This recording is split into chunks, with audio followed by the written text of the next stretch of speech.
میں بھی جب قلات میں گیا نا 2 مہاراج سے ملاقات ہوئی, دونوں کی شادی نہیں ہوئی تھی. ایک تو ینگ تھے ذرا, دوسرے تھوڑے ایجڈ تھے, ان کا انٹرویو نہیں آیا. تو وہ بھی نہیں, اتنے بڑی عمر کے ہو گئے, ان کے بچے گھوم رہے ہیں وہاں. میں نے بار بار پوچھا یہ بچے آپ کے ہیں؟ کہنے نہیں میرے نہیں ہیں. پھر میں نے پوچھا یہ بچے آپ کے ہیں؟ کہنے میرے نہیں ہیں. بھائی میں نے تو شادی نہیں کی. ایک دم میرے شوق ہوا, میں نے کہا بھائی مہاراج کیا کر رہے ہو؟ قال النبی صلی اللہ علیہ وسلم تزوجوا ولا تکونوا کرہبان النصارى, نکاح کرو عیسائیوں کے پادریوں کی طرح نہ بنو. کیا کرتے ہیں؟ واتقوا اللہ الذی تساءلون بہ الارحام, دولہا دلہن کو سمجھایا جا رہا تھا انسان کے بچے بن جاؤ. یہ خطبہ ایسا ہے, آپ نیٹ پہ لکھو اس کا ترجمہ آ جائے گا. پنڈت جی کے الفاظ لکھو تو نیٹ بولے گا پتہ نہیں کیا بول رہا ہے بھائی, تو میری کچھ سمجھ میں نہیں آ رہا. صحیح ہے نا, پنڈت جی سے ہی پوچھنے پڑیں گے. میں تو گیا تھا پنڈت جی سے پوچھنے کے لیے بھائی کچھ بتاؤ, لیکن میں نے کہا وہ پھر ناراض نہ ہو جائیں. پنڈت مہاراج تھے وہ, پنڈت جی تھے بھی نہیں. پتہ نہیں مہاراج میں پنڈت جی میں کیا فرق ہوتا ہے.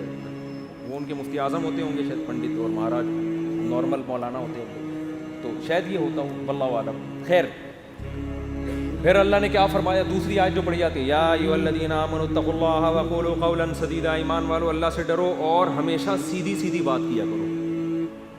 کیا کیا کرو؟ یہ نہیں کہ سچی بات. قولوا قولا صادقا نہیں کہا اللہ نے, قولوا قولا سدیدا. سدیدا کا مطلب سیدھی سیدھی, ٹیڑھی میڑھی آڑے ترچھی نہیں چل باتیں نہیں کیا کرو. اس سے فائدہ کیا ہوگا؟ یصلح لکم اعمالکم, تمہارے اعمال کو درست کر دے گا. یہ میاں بیوی کو سمجھایا جا رہا ہوتا ہے کہ ابھی سے نا سیدھی بات کرنا سیکھو. ٹوپیاں گھمانا, شوہر بیوی کو ٹوپیاں, بیگم میاں کو, پوری زندگی کس پہ چلتی ہے؟ ٹوپیاں. سیدھی بات کرتے ہی نہیں. سسرال سے الگ آڑی ترچھی باتیں, سسرال والے داماد سے الگ, بیٹی سے الگ. گھروں میں جو آگ لگتی ہے وہ سیدھی باتیں کرنے سے لگتی ہے, آڑی ترچھی باتیں کرنے سے. جھوٹ ملوٹ گھماتے ہیں باتوں کو, صحیح بات ہی نہیں کرتے. تو اس سے کیا ہوتا ہے؟ اعمال خراب ہونا شروع ہو جاتے ہیں. جب آدمی کو پتہ ہوتا ہے نا مجھ سے کوئی پوچھے گا تو مجھے سچ بولنا پڑے گا, تو وہ کام ہی ایسا نہیں کرتا کہ جواب دہی ممکن نہ ہو اس کے لیے. تو یہ میاں بیوی کو تمیز سے نصیحت کی جاتی ہے. اور پھر حدیثیں پڑھی جاتی ہیں, النکاح من سنتی, نکاح میری سنت ہے. فمن رغب عن سنتی فلیس منی, جو میری سنت پہ نہیں چلے گا وہ مجھ سے نہیں ہوگا. دولہا کو حوصلہ افزائی کی, تو بیٹا زندگی میں پہلی دفعہ کوئی انسان ڈنگ کا کام کر رہا ہے, تو نبی کی سنت کو بولتے کیوں نہیں بھائی, زندہ کر. اور اتفاق کی بات ہے دوسری شادی میں بھی یہی خطبہ ہے, تیسری میں بھی اور چوتھی میں بھی. کیا مطلب؟ دوسری میں بھی اس کو اپریشیٹ کیا جاتا ہے, سنت کر رہا ہے, تیسری میں بھی چوتھی میں بھی. سمجھتے؟ یہ ویسے ہی درمیان میں جنرل نالج کے لیے بات آ گئی. میں آپ کو پتہ ہے اس ٹاپک پر آج کل بالکل بھی نہیں بولتا.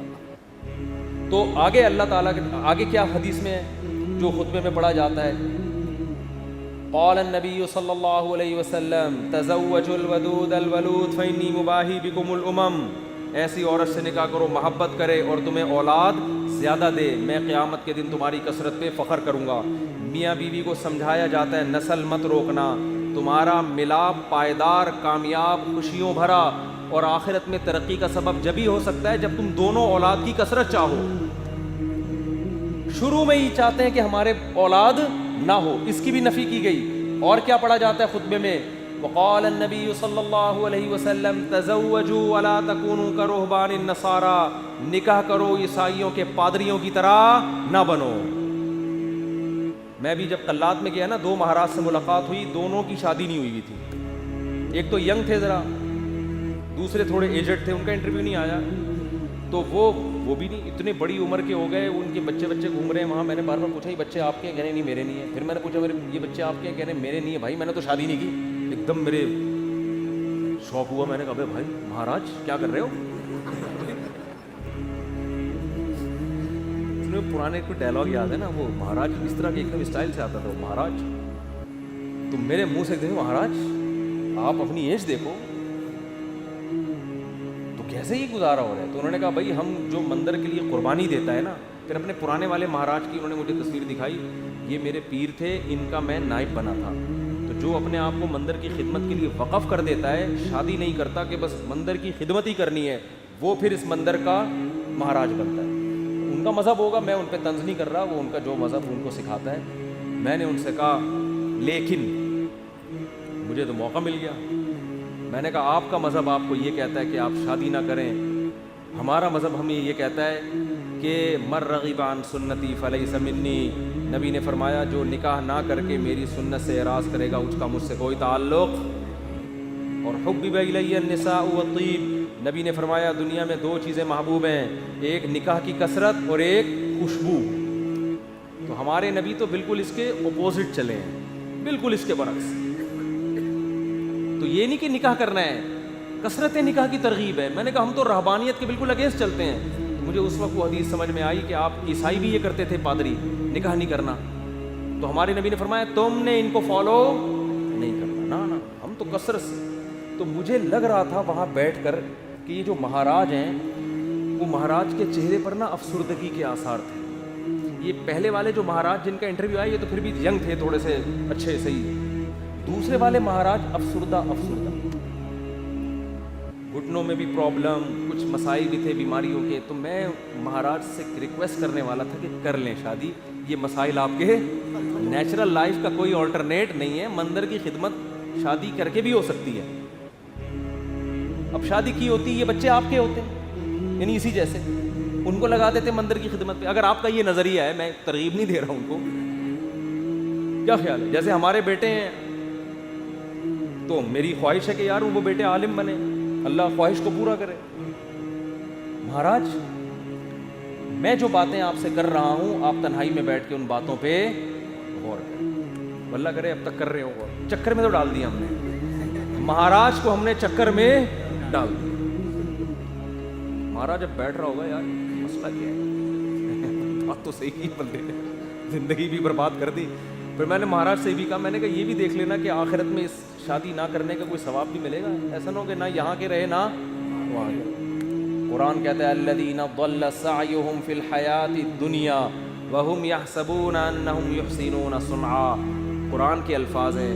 بھائی ہندو یہ نہ سمجھیں کہ میں تو اسلام کی بات کروں گا نا, آپ کا مذہب اگر یہ کہتا ہے تو ٹھیک ہے بھائی آپ اس کو فالو کریں, آپ کو نہیں سمجھ میں آ رہا تو ہم کیا کہہ سکتے ہیں. لیکن ہمارا جو مذہب ہے وہ ہمیں کیا کہہ رہا ہے, وہ یہ کہہ رہا ہے کہ الذین ضل سعیہم فی الحیاۃ الدنیا. کچھ لوگ دنیا میں ایسے ہیں کہ جن کی کوششیں برباد ہو جائیں گی دنیا میں, حالانکہ وہ یہ سمجھ رہے ہیں کہ وہ بہت اچھا کام کر رہے ہیں. دیکھو ایک آدمی غلط کام کر رہا ہوتا ہے, غلط کو غلط سمجھ کے, اس کو پتا ہے بھائی چرس پینے کا آخرت میں کوئی ثواب ملے گا, اور چرسی کو امید بھی نہیں ہوتی. وہ کہہ رہا ہے یار مجھے پتا ہے آخرت میں بربادی ہے لیکن اب مزے اڑا لوں تھوڑی دیر کے. ہیروئنچی کو پتا ہے آخرت میں بربادی ہے مگر مزے اڑا لو. زانی کو پتا ہے آخرت میں بربادی ہے مگر مزے اڑا لو. لیکن کچھ لوگ ایسے ہوتے ہیں جو بڑی محنت کر رہے ہوتے ہیں, اپنی حلال خواہشات کو بھی قربان کر رہے ہوتے ہیں, اور وہ سمجھ رہے ہوتے ہیں آخرت میں مل جائے گا بدلہ. اللہ کہتے ہیں نہ دنیا میں ملے گا اور نہ آخرت میں. کیونکہ پیپر جو اللہ نے بنایا ہے نا اس کو فوکس کرنا ہے آپ نے. پیپر فزکس کا ہے اور آپ ریاضی کے مشکل ترین سوالات لے کے بیٹھ گئے, اور جو فزکس کا آسان سوال تھا اس کا آپ اس کو حل نہیں کر رہے. کیمسٹری کا آسان سوال تھا پانی کا فارمولا کیا ہے, ہائیڈروجن ڈائی آکسائڈ ہے نا, یہ بہت آسان تھا. آپ کہہ رہے تو بہت آسان ہے یار, یہ نہیں حل کرتا مجھے اصل میں ایک فزکس کا ایک بڑی پیچیدہ ایکویشن ہے اس کو میں حل کر سکتا ہوں. اس کو بیٹھ کے آپ نے حل کرنا شروع کر دیا. عقل مند کہے گا بھائی تیرے سے جو پوچھا گیا ہے اس کو تو فوکس کر, جو سوال پوچھا نہیں جا رہا اس کا جواب کیوں دے رہا ہے. اب آپ جواب میں کہیں یار دیکھو میری اتنی محنت کر کے میں نے فزکس کی ایکویشن کو حل کیا ہے, میں یہ سوچ بھی نہیں سکتا کہ ممتحن اور ایگزامینر میری اس محنت کو ضائع کر دے, یقیناً 100 نمبر دے گا. اس سے کیا ہے 100 نمبر تجھے ہائیڈروجن ڈائی آکسائڈ لکھ دیتا مل جاتے ہیں. آپ کے اتنے آسان سوال کے 100 نمبر نہیں ہو سکتے. یہ دلیل صحیح ہوگی نہیں یاری بات میرا خیال ہے. اور بھائی یہ دلیل بالکل غلط ہوگی کہ یہ نہیں دیکھا جاتا کہ سوال مشکل ہے یا آسان. ہم نے دیکھا نا یوٹیوب پہ ایک ہندو کرالنگ کرتا ہوا پتہ نہیں دلی سے یو پی جا رہا ہے یا کہاں جا رہا ہے, لیٹ کے کہہ رہے بھائی یہ پتہ نہیں کون سے بھگوان ہے جس کی روح خوش ہو جائے گی اس سے. تو آپ محنت بہت کر رہے ہیں, اس کا رزلٹ کیا ہے؟ 0. نبی صلی اللہ علیہ وسلم کو اطلاع ملی نا کہ ایک پیدل حج کرنے جا رہا ہے کوئی, منت مانی بھی اور طاقت بھی نہیں تھی. آپ نے فرمایا اللہ کو اس کی ضرورت نہیں ہے کہ تم اپنے آپ کو اس مصیبت میں ڈالو, یہ تو تمہاری اپنی تمہاری وہ ہے نا. اگر آپ میں استطاعت نہیں اور آپ پیدل جا رہے ہیں حج کرنے کے لیے تو یہ وہ چیزیں ہیں جو آپ نے اپنے اوپر لازم کر لی ہیں. تبھی قرآن کہہ رہا ہے لا تحرموا طیبات ما احل اللہ لکم, جو پاکیزہ چیزیں اللہ نے حلال کر دی ان کو حرام مت کرو, اپنے اوپر خامخواہ کی پابندیاں مت لگاؤ. ان پابندیوں سے تم تو ڈپریشن میں جا سکتے ہو, صحت برباد کر سکتے ہو. یہ ہم سے امیدیں مت لگانا کہ آخر میں تمہیں آخرت میں اس کا اجر ملے گا. 0 نمبر ہوں گے تمہارے, بلکہ الٹا گناہ ہوگا. تو میں ان سے کہہ رہا تھا بھائی تم شادی کر لیتے, بیوی بچے ہوتے, تمہاری ڈیزائرز پوری ہوتی ہیں, صحت اچھی ہوتی, تمہیں اولاد ملتی, اولاد کے تو دیکھ کے انسان کی باتیں کھل جاتی ہیں. لیکن مہاراج کا اپنا نظریہ, وہ اپنی سوچ. بہرحال یہ بات, ہاں نکاح کے خطبے کی بات کر رہا تھا. تو نبی نے کیا فرمایا, تزوجوا ولا تکونوا کرہبان النصارى, نکاح کرو بھائی راہبوں کی طرح مت بنو. وہ سمجھتے ہیں نہ کر کے اللہ کو خوش کر لیں گے, ایسا نہیں ہے. نکاح کرنے سے اگرچہ تمہاری خواہش پوری ہو رہی ہے, تمہاری ڈیزائرز پوری ہو رہی ہیں, تمہارے لیے ایک لذت کا سامان پیدا ہو رہا ہے, لیکن اس ڈیزائرز پوری کرنے سے اللہ ناراض نہیں ہوتا, بلکہ اللہ اور خوش ہوتا ہے. کیونکہ اللہ نے یہ رکھی اس لیے کہ تاکہ مرد عورت کے حقوق اٹھائے, ذمہ داریاں اٹھائے, اس کی اولاد کی تربیت کرے. اگر یہ ڈیزائرز پوری کرنے پر پابندی لگا دی جاتی, عورتوں کا بھی بیڑا غرق ہوتا اور تمہارا بھی, اور نسل بھی نہ بڑھتی جو اللہ چاہتا ہے. تو اب اصل جو میں ٹاپک کی طرف آتا ہوں, کتنا اچھا خطبہ ہے نا, یہ دولہا دلہن کو سمجھایا جا رہا ہے. وہ تو الگ بات ہے, دولہا دلہن خطبہ سنا اور پتلی گلی سے نکل گئی, پوچھتے ہی نہیں کہ مفتی صاحب کچھ ترجمہ کرا دو, کیا کہا تھا, نصیحتیں. وہ تو ان کا اپنا ہیڈیک ہے نا, یہ اللہ کا قصور نہیں ہے, پوچھتے ہی نہیں, بس آ جاتے ہیں نادرا سے رجسٹرڈ ہو گیا, نادرا سے صاحب آپ نے کہا تھا 1 ہفتے کے اندر سرٹیفکیٹ مل جائے گا. وہ ولید سے رابطہ نہیں ہو رہا ہے, 1.5 ہفتہ ہو گیا ابھی تک. اس کی فکر ہوتی ہے بیوی میرے نام ہو جائے.